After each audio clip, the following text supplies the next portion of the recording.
It's just so much fun. You never get bored, ever. You really just have to stay alive. Sally Field has lived a life that most only dream of. Two-time Academy Award winner, a household name across generations, a woman whose presence could fill any room, any screen, with grace and power. But fame is only ever the surface. It's behind. The awards behind the legendary roles in Norma Rae, Steel Magnolias, and Forrest Gump lived a woman in quiet conflict. A woman who spent decades searching for something more personal than applause, a sense of safety, a love that didn't shrink. Her, a connection that lasted. As the years passed and her star only grew brighter, Sally kept much of her heart hidden. She smiled, performed, endured, always poised, always professional. But inside, she was carrying the echoes of 6 men.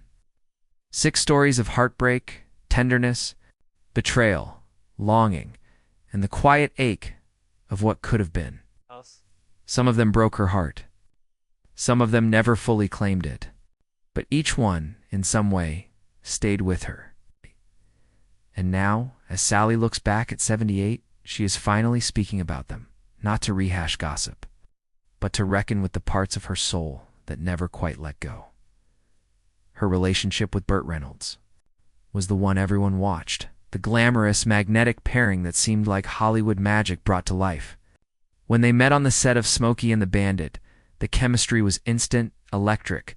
Fans adored them. Cameras captured every laugh, every glance, and it all looked so perfect. But the truth behind the scenes was much more complicated.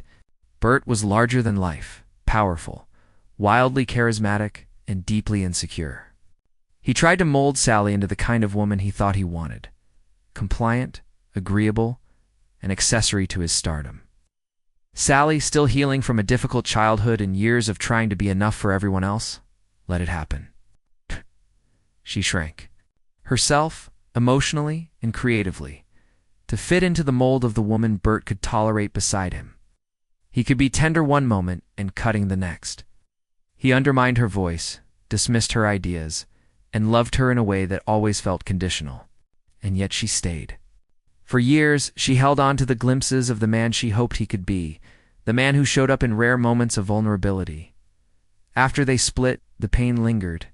She once admitted that Burt was confusing, complicated, and hurtful, but also that he would always be a piece of her heart, not because he gave her everything she needed, but because she had given so much of herself in the hope that he eventually would, before the lights and fame, before she was a name anyone recognized.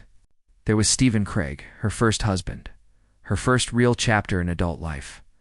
They married when Sally was just 19, 2 kids barely out of high school, stepping into a life they didn't fully understand. For Sally, who came from instability and emotional chaos, Stephen seemed like safety. He was steady, predictable, gentle, not passionate, but kind. And in that moment, that was enough. They had 2 sons together, and for a while, she tried to fit into the mold of a 1960s wife, smiling, supporting, holding the family together while quietly setting aside her own dreams. But Sally's hunger for something more, not just career, success, but emotional connection and creative fulfillment never faded.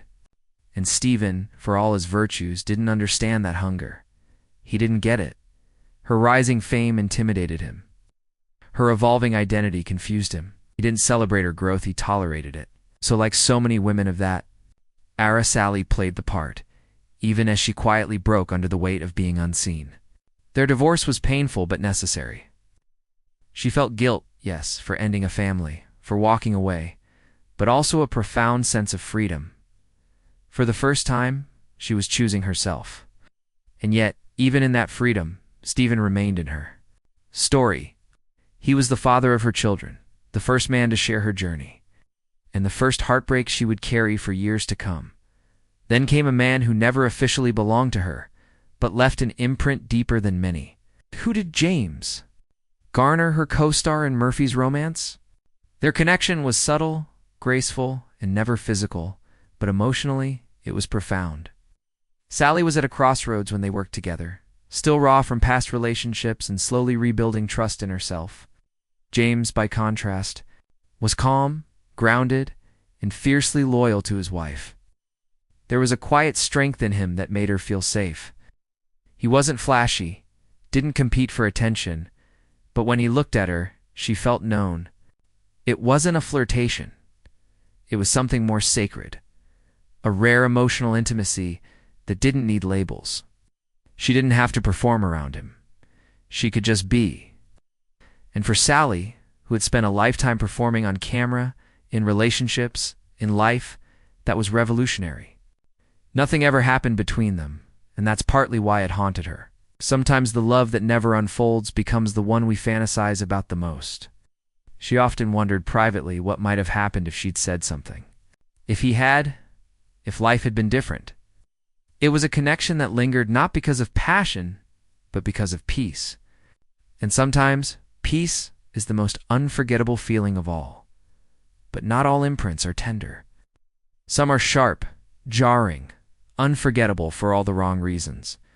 Sally never had a relationship with Dustin Hoffman, but a single audition with him left a wound that took decades to process. It was the early 1980s, and she was up for a role in a film that never ended up being made. Dustin walked into the audition room like he owned it, loud, confident, borderline arrogant. During a chemistry read, he mocked her delivery, interrupted her lines, and turned what should have been a collaborative moment into a public humiliation. The producers laughed, but Sally didn't. She felt small, invisible, belittled. It wasn't about attraction or romance. It was about power.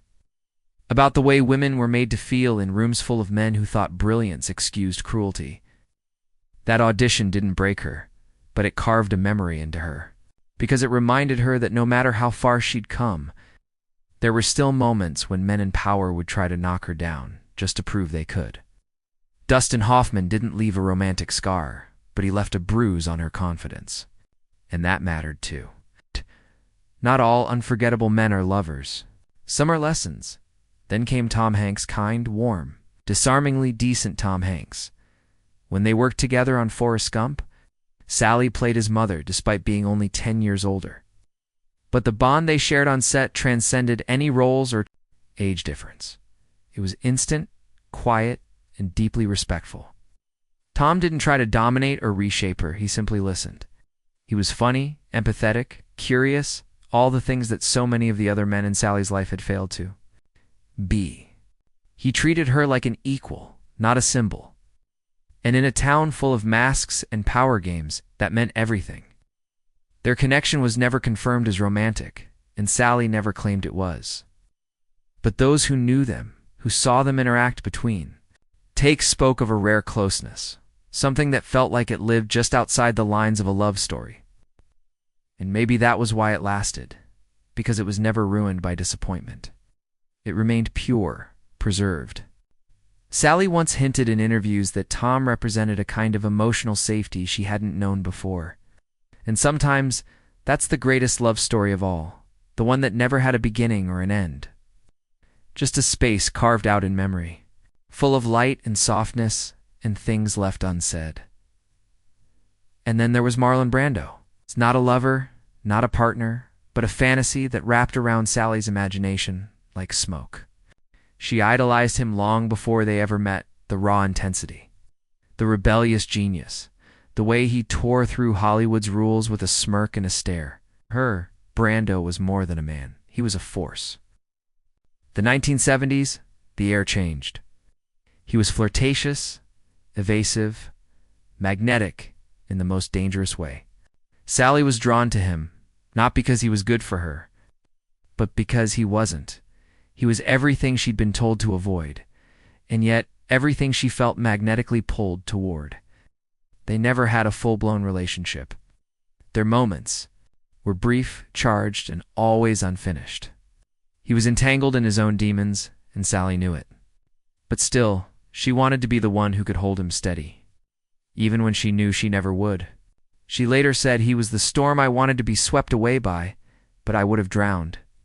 And in that sentence lived an entire lifetime of temptation, restraint, and unspoken desire. Brando wasn't a heartbreak in the traditional sense. He was a myth, a mystery, the embodiment of the emotional chaos she once craved, but ultimately walked away from. And yet, even decades later, she admits his ghost still visits her dreams at 78. Sally Field doesn't speak of these men with bitterness. She doesn't relive these memories to assign blame or beg for sympathy. She remembers them because they mattered, because they shaped her, because love, real or imagined, fulfilled or fractured, leaves marks. Some marks are wounds. Some are blessings. Some are simply reminders that we once opened our hearts, even when it hurt. For Sally, these 6 men weren't just footnotes in a glamorous life. They were chapters in a deeper story. The story of a woman who spent her life learning how to love without losing herself. A woman who still believes in connection, even after all the heartbreak. Because in the end, it's not about who stayed. It's about who changed us. And these 6 men, they changed her.